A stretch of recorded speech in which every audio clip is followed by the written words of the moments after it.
పెదవాగు ప్రాజెక్టుకు గండిపడడంతో లోతట్టు ప్రాంతాలు నీట మునిగాయి. గుమ్మడిపల్లి, కొత్తూరు గ్రామాలు జల దిగ్బంధంలో చిక్కుకున్నాయి. జిల్లా వ్యాప్తంగా భారీ వర్షాలతో అశ్వరావుపేట ముంపు ప్రాంత ప్రజలు అల్లాడిపోతున్నారు.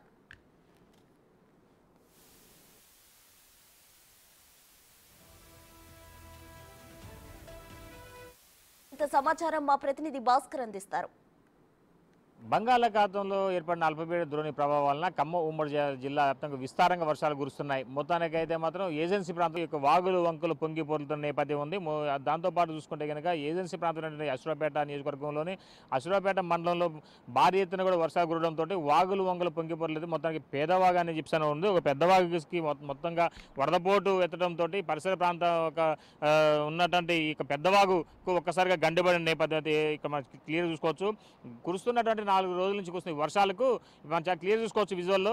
మొన్నటి వరకు చాలా వరకు కూడా నిండుకుండలా ఉన్నటువంటి ప్రాజెక్టు ఈ నీరు మాత్రం వెలవెలబోతుంది. మనం ఇప్పుడు 60 అడుగుల దిగువన మనం ఇప్పుడు ఉన్నాం. మన మొత్తానికి అయితే మాత్రం చాలా క్లియర్గా విజువల్ చూసుకోవచ్చు.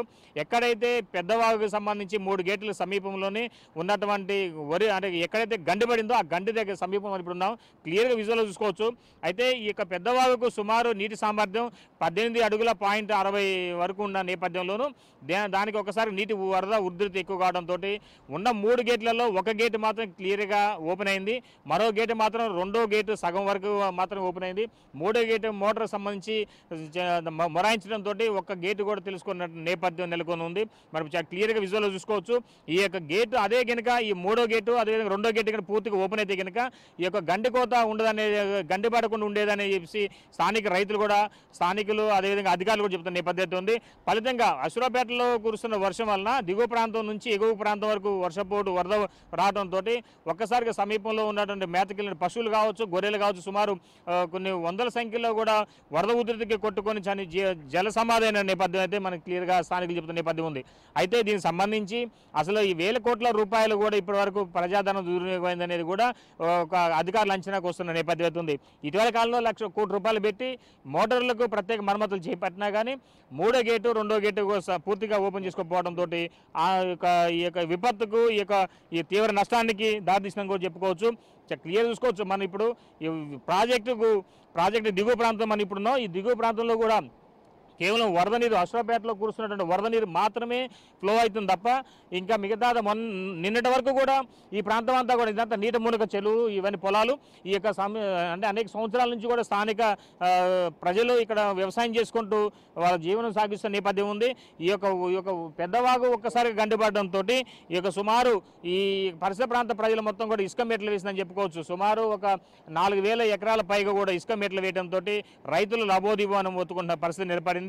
ఇటీవల కాలంలో పంట సాగుకు అనుకూలంగా పంట సాగు చేసుకుంటున్న నేపథ్యం ఒక వరి మొత్తలు కావచ్చు, పత్తి చేను కావచ్చు, మొక్కజొన్న కావచ్చు, ఇటు అన్ని ప్రాంతాల కన్నా ఈ ప్రాంతంలో మొట్టమొదటిగా ఎక్కువగా ముందు అంటే వ్యవసాయ పనులు మొదలుపెట్టే ఒక ఆచారం ఉండేది. దానిలో భాగంగానే రైతులు ఇక్కడ ముందుగా వ్యవసాయంకు అనుకూలంగా ఉండడంతో విత్తనం కూడా జరిగింది. అయితే ఇప్పుడు మనం విజువల్లో చూసుకోవచ్చు.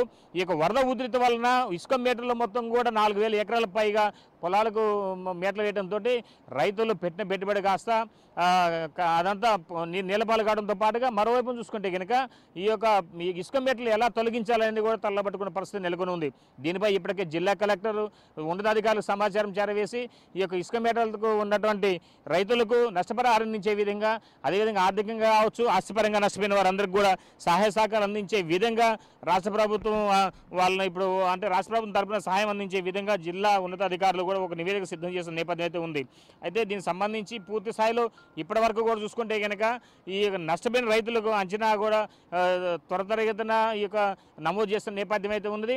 అయితే మరి ఇప్పుడు ఈ గంటకి గురైనటువంటి ఈ యొక్క పెద్దవాగుకు సంబంధించి మరలా కొన్ని కోట్లాది రూపాయలు నిధులు వెచ్చిస్తే తప్ప ఈ యొక్క ప్రాజెక్టు మరలా ఒక రూపకల్పన రాదని ఒక ఆలోచనలు ఉన్నది జిల్లా యంత్రాంగం.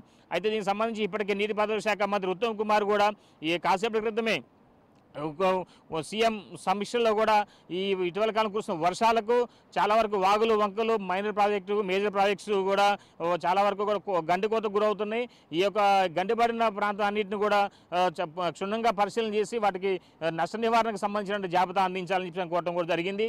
మరికొన్ని ప్రాంతాలు మాత్రం ఇంకా మరలా ఆగస్టు మాసంలో కూడా వర్షాలు ఉన్న నేపథ్యంలోనూ ఇంకా ఏమైనా మైనర్ ఇరిగేషన్ ప్రాజెక్ట్స్ కావచ్చు, ఇక చిన్నపాటి ప్రాజెక్ట్స్ ఏమైనా ఉన్నా కానీ లేదంటే మీడియం స్మాల్ ప్రాజెక్ట్స్ ఏమైనా ఉన్నా కూడా అన్నిటికి సంబంధించి మరమ్మతులు కావచ్చు, గేట్లు ఏమైనా ఉన్నా కూడా స్లూయిజ్ కావచ్చు, గేట్లు మరమ్మతులకు సంబంధించి కూడా పూర్తి స్థాయిలో అధికారులు అలసత్వం చేయకుండా వాటికి మరమ్మతులు చేయించుకోవాలని చెప్పి కోరుతున్న నేపథ్యం అయితే ఉంది. దాంతోపాటు చూసుకుంటే కనుక ఇప్పటికే ఈ యొక్క ఎగువ ప్రాంతంలో కురుస్తున్న వివిధ ప్రాంతాల వర్షాల వలన ఈ యొక్క లోతట్టు ప్రాంతాలు ఏవైతే ఉన్నాయో జలమయం కాకుండా ఉండే విధంగా ఎప్పటికప్పుడు అధికారులు అప్రమత్తంగా ఉండాలి. మరోవైపున ఇరిగేషన్ శాఖ అధికారులు మాత్రం ఏ ఒక్కరు కూడా జిల్లా కేంద్రం దాటి బయటకు పోవద్దు. మరోవైపు చూసుకుంటే కనుక అందరూ కూడా విధుల్లోనూ ఉండాలి. సమీపంలో వాళ్ళ పరిధిలో ఉన్నటువంటి ప్రాజెక్ట్స్ మొత్తం మీద పర్యవేక్షణ చేసుకుంటూ ఎలాంటి ఇబ్బందులు ఎదురుకాకుండా రైతుకు నష్టం చేకూర్చకుండా అదేవిధంగా మరోవైపు చూసుకుంటే మాత్రం సుమారు 15,000 కోట్ల రూపాయల పైగా నష్టం వాటిల్లినట్టు కూడా అధికారులు ఒక నివేదికలు ఇచ్చినట్టుగా తెలుస్తూ ఉంది. అయితే జరిగిపోయిన ఇక నష్టానికి మరలా ఇంకా రానున్న వర్షాలకు సంబంధించి ఎలాంటి నష్టం వాటిల్లకుండా ఉండే విధంగా పూర్తిగా సహాయ చర్యలు అందించాలని చెప్పని నష్ట నివారణకు సంబంధించిన డేటా మొత్తం పూర్తిగా అందించాలని చెప్పని ముందస్తు జాగ్రత్త చర్యలు చేపట్టాలని చెప్పని ఒకవైపు రెవెన్యూ యంత్రాంగం, మరోవైపున ఇరిగేషన్ శాఖ, మరోవైపున పోలీసు సిబ్బంది కూడా ఎట్టి పరిస్థితుల్లో కూడా అంటే సాధ్యమైనంత వరకు విధుల్లోనే ఉండాలి. ముఖ్యంగా మాత్రం ఇరిగేషన్ శాఖకు మాత్రం చాలా క్లియర్గా స్పష్టమైన ఆదేశాలు ఇవ్వడం కూడా జరిగింది. ఇరిగేషన్ శాఖ మంత్రి సెలవుల్లో వెళ్ళొద్దని. దీనికి సంబంధించి ఇప్పటికే రాష్ట్ర వ్యాప్తంగా సీఎం కూడా రేవంత్ రెడ్డి అధ్యక్షతన సమావేశం ఏర్పాటు చేసి ఈ యొక్క వర్షాకాలం సంబంధించినటువంటి ప్రతి విషయానికి సంబంధించి ఎలాంటి ముంపు ప్రాంతాలు ఉన్నాయో అవన్నీ ఐడెంటిఫికేషన్ చేసి త్వరితగతిన ముంపు ప్రాంత ప్రజలందరూ కూడా సురక్షిత ప్రాంతం తొలగించే విధంగా సహాయ చర్యలు ఏర్పాటు చేయాలని, పునర్వాస కేంద్రాలు కూడా ఏర్పాటు చేసుకోవాలని చెప్పి కోరడం కూడా జరిగింది. ఉన్నత అధికారులకు ఆదేశాలు ఇవ్వడం కూడా జరిగింది సీఎం రేవంత్ రెడ్డి. ఇది కొంత తాజా పరిస్థితి. Sampath Bhaskar, big TV.